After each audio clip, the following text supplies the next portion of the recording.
Hey, this is Dave Pryor. Thanks to the magics of the internet and Ben's crackerjack work, we're back live in the Leading Agile booth at Agile 2018. Larry Maccherone. for having me, Dave. I got it right? Yes. Okay, yes. cool. Thank you. How many times have you done this with me? I know, but that's like one of those things. It's like once a year, though. But I'm constantly worried about mispronouncing your name. Okay. All right, so we're going to talk about a couple things. So pay attention because we're going to go fast. Okay. You have a talk today. I do. Called Agile, Quantified, Measuring the Impact of Agility to 345. And one of the reasons we're doing this is so the folks that aren't here can get a sense of what's going on. Got it. Can you talk for a minute about what you're going to cover? And then we'll get into the other things. The other stuff that I wanted to talk about, yeah. So, the talk today is content that I developed while I was at Rally Software. Okay. And it was research of crawling around in the data of 10,000 teams. Largest ever study, as far as I know, correlating practices with outcomes like productivity, predictability, quality, responsiveness, performance kind of outcomes. Okay. It's really how I'm well known in the that was the industry. first time I met you, right when that came out. Yeah. And it's still got a big, like you got props this morning from Troy. That's right. Yeah. He mentioned it he pulled out some of that research into his slide deck, and that happens all the time at these conferences. Okay, so you're going to be talking about some of that in your session today, like the pairing, whether it works, kind of stuff like that, right? Exactly, team size. So I have about 55 different practices that I've published research on. Okay. I can't cover all 55, so I cherry pick. It's kind of funny because I have my deck up, and I sort of I don't know, it's almost random. I'm in the mood for that one. Yeah, exactly. But because Troy mentioned the team size one, I was like, I wasn't planning on talking about that one at 345, but I better move it into it because he said, come to Larry's talk if you want to hear more. So. Yeah. So what happened this morning was, when Troy was giving the keynote, one of the things he suggested was that teams should be twice the size that they are, or that we should at least experiment with it. We should not feel constrained by that Agile recommendation of keeping everything 7 plus or minus 2. Okay.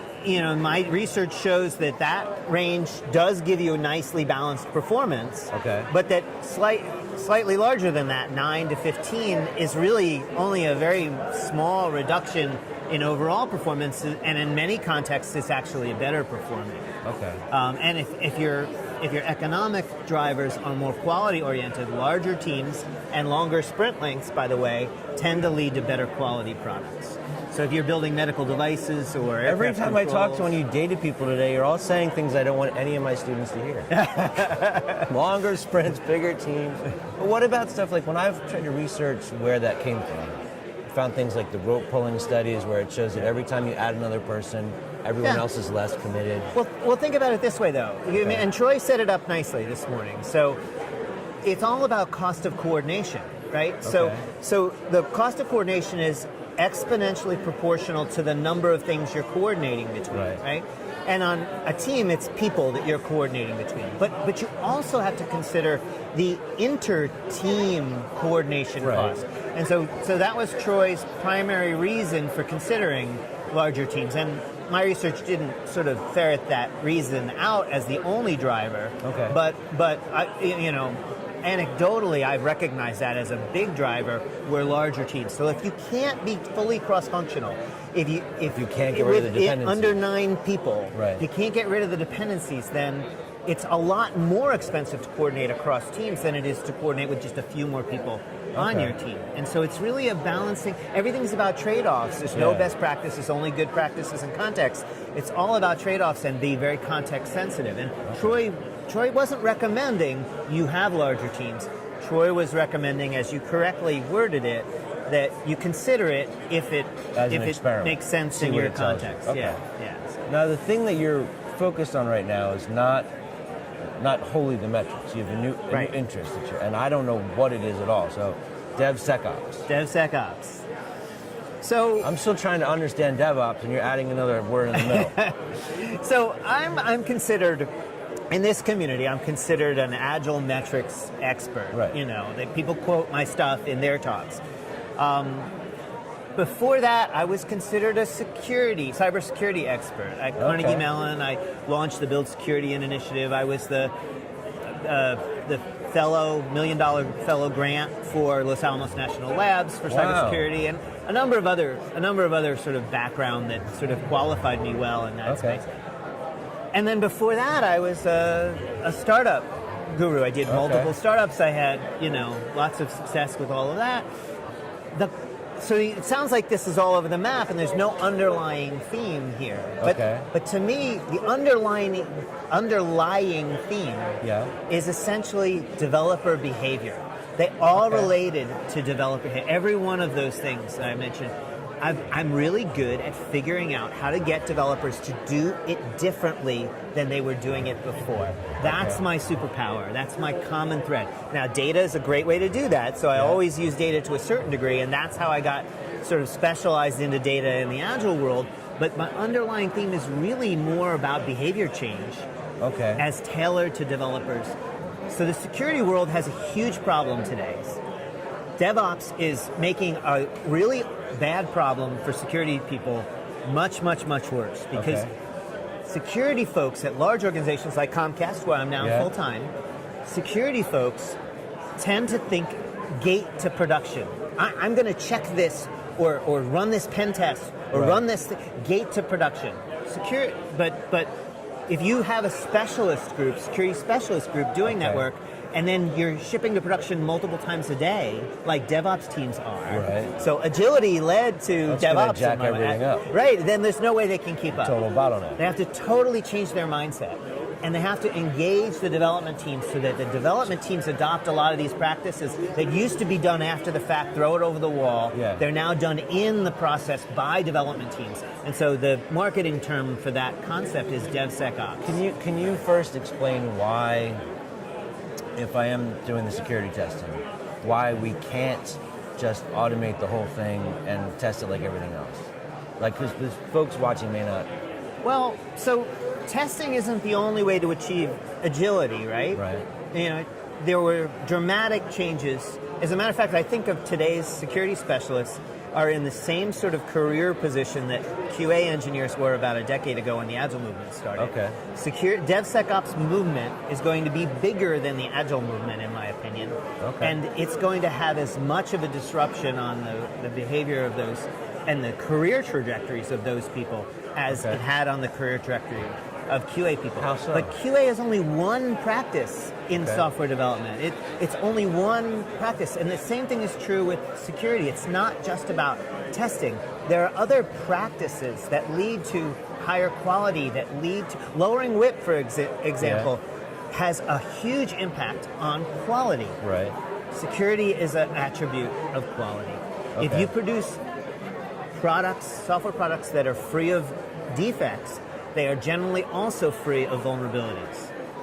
And a vulnerability is essentially a particular kind of defect. So lowering WIP has nothing to do with QA testing. It's a practice, where we're going to limit the amount of WIP we have in process, but it leads to much better quality. When the security so I'm coaching development teams to adopt practices Right. that lead to much better quality and much better security. But when you started explaining this, you were talking about the team can develop and they're releasing multiple times a day. Yes. But it gets jammed up with the security testing, pen testing, whatever. Why does that get jammed up? Well, the whole concept of gating to production with human-based testing is completely incompatible. So that's the thing. It has to be done. You can't just script it all and have it just run. Well, you can script but you're going to eventually. Their job is to find the testing part, ways around that stuff. But testing isn't the only practice. And so I have an example. Let me give you an example. Threat modeling is a practice that a lot of development teams have never even heard about, never mind are doing and doing consistently well. So threat modeling is the act of essentially taking your architecture, a block diagram of your architecture, and analyzing it from the perspective of a bad guy. How would I attack that? Developers naturally don't in the think same way that QA way. people look at it like, how can I break that? How can I break that? So if you make security specialist group who is not intimately And knowledgeable they have in to your architecture. think about this and talk about this. Exactly. It's not just we can program something. Right. And it fundamentally changes some of the decisions they're going to make. And it can be very disruptive to the team when that change is coming externally, and they're more resistive to it when it's coming externally. But when they do it themselves, it's, of course we want to do it that way because it's more secure, because we made the conclusion that it's more secure ourselves, not told by somebody else externally who only half gets our architecture and we only half get their security perspective. So getting the developers to do their own threat modeling is critical practice. Which is something they're all going to have to be taught. Which is something they're all going to have. And that's so training is switching a huge your mindset element as to, well, to because this. they're busy thinking how to build it, or how, even if they're doing TDD, they got to. In fact, most of Agile transformation and DevSecOps transformation and DevOps, every transformation I've ever been involved with, it's mindset shifting. And so I learned the right ways to position things so that developers are more receptive to it. So for instance, in the space of DevSecOps, they hear the word security and that your title has something to do with security, and they run. Because security people are, something to be hidden from in a large organization like Comcast, for instance, because they always add more work to them and they never understand their perspective, and there's no trust between them. The security people think that the developers just produce crap that are going to get them hacked, and lazy, don't want to do the right thing, and the developers think that the security people don't understand the other auditors. Pressures, and they're like auditors. So I've had to essentially create carve out a new sort of brand for security, a security group inside of Comcast and inside of the industry. So I was at RSA this year as well, and I was part of the initial group that launched DevSecOpsDays.com. So I have a big blog series on there called The Trust Algorithm. And it's all about building trust with development teams. Between security and development. And the key thing to doing should we have security people on the development team? Yes. But just not that they're only going to do security. But more to develop cross-functionality. A better way of wording it is not to say you should have security people on the development team. That might be the way you accomplish what I'm about to say. The better way to say it is that DevSecOps and DevOps even is development teams taking ownership of how their product performs in production, including security. And the way I usually word it is I usually say dev with the sec in brackets as optional and ops. Because really, the sec is just sort of a marketing flavor. Because if you're doing DevOps right, you're doing security as part of your DevOps. So whenever you read about DevOps, they always have a strong mention of security, rugged DevOps, all those, The Phoenix Project had a security guy. But a lot of people probably don't think of it as, most people that I get in my classes, if there is any kind of security testing, it's lumped in with QA. It's lumped in with QA. Well, the other aspect of security that developers tend to associate, like if you ask a developer about security, he's going to think authentication, authorization, encryption, right? That's security. I got those covered. But the reality is the bad guys will attack any input anywhere. And so you have to think about, figure out where you're not looking. So I have this thing called the DevSecOps Manifesto, and I probably can't memorize all URL? 5 bullets of it.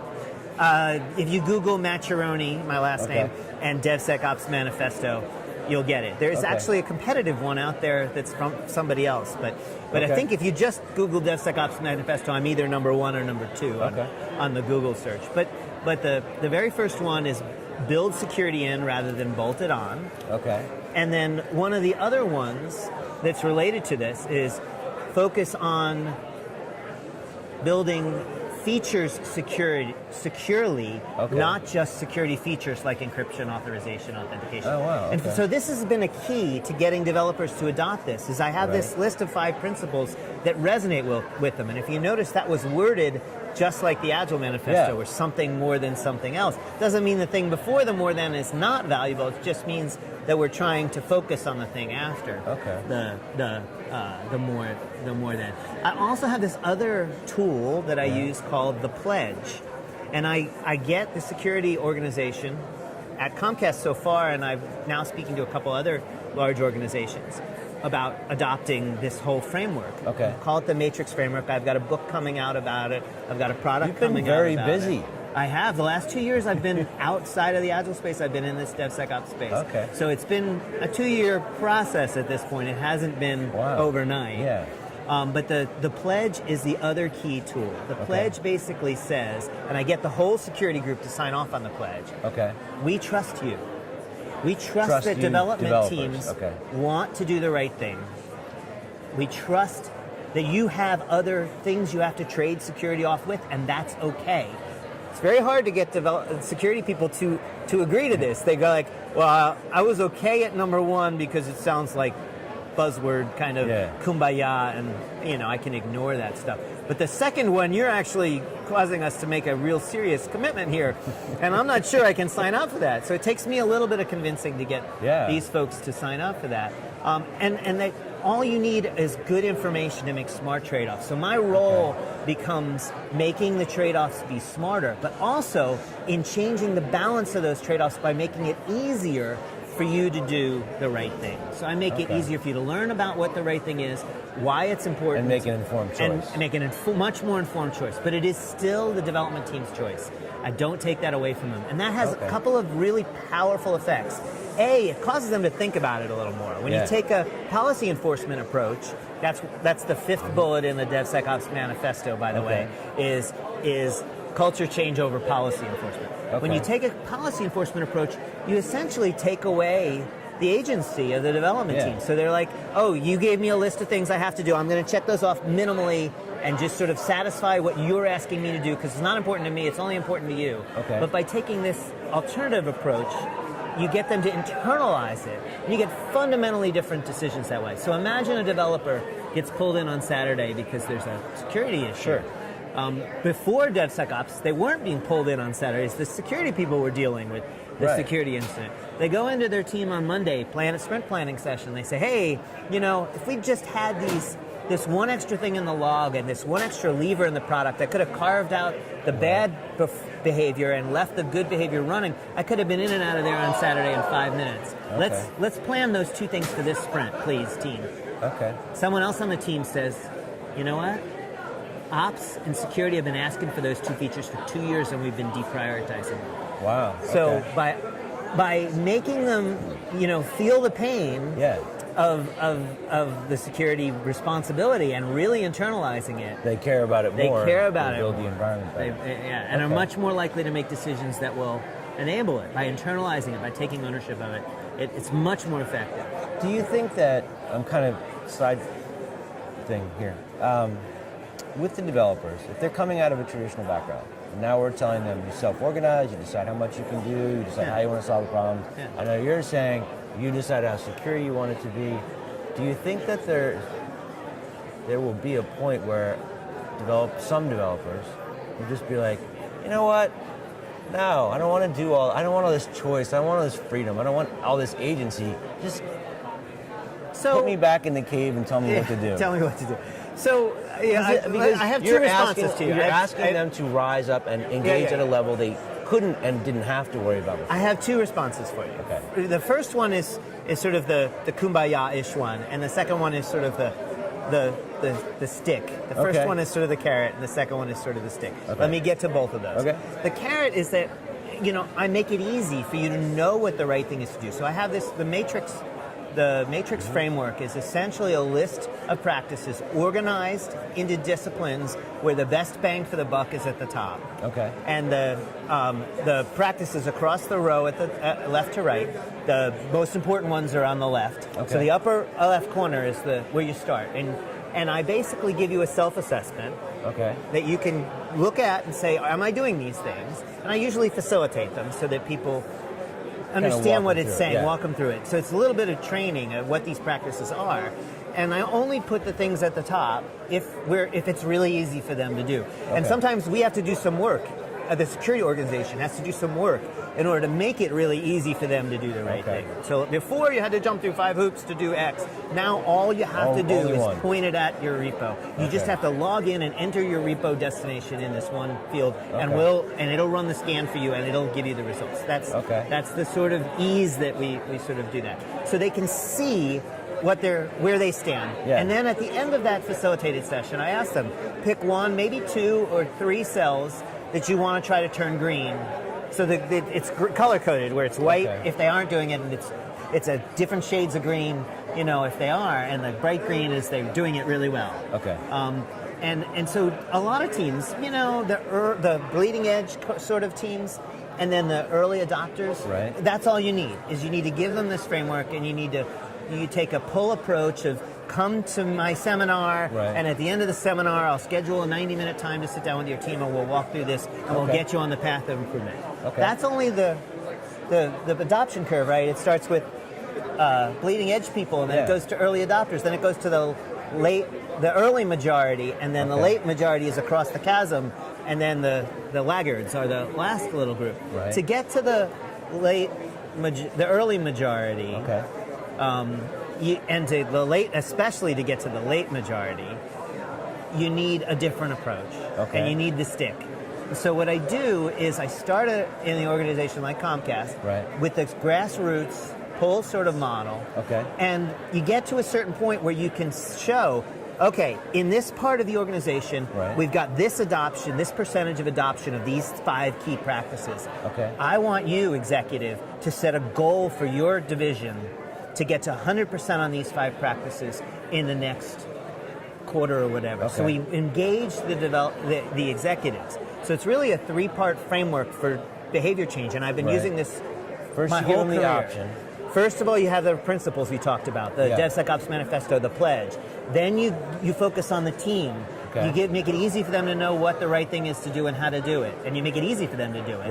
And then the 3rd step in the 3-step framework for behavior change for developers is this executive engagement. So not only we give execs visibility into the status of their team's practices, but we give them the ability to put a line on that and set a goal and a moment in time, and then that then trickles down to the mid-level managers' goals, and that then trickles down to the team lead's goals, and then that trickles down to the individual's goals, and you get the late adopters and the laggards that way.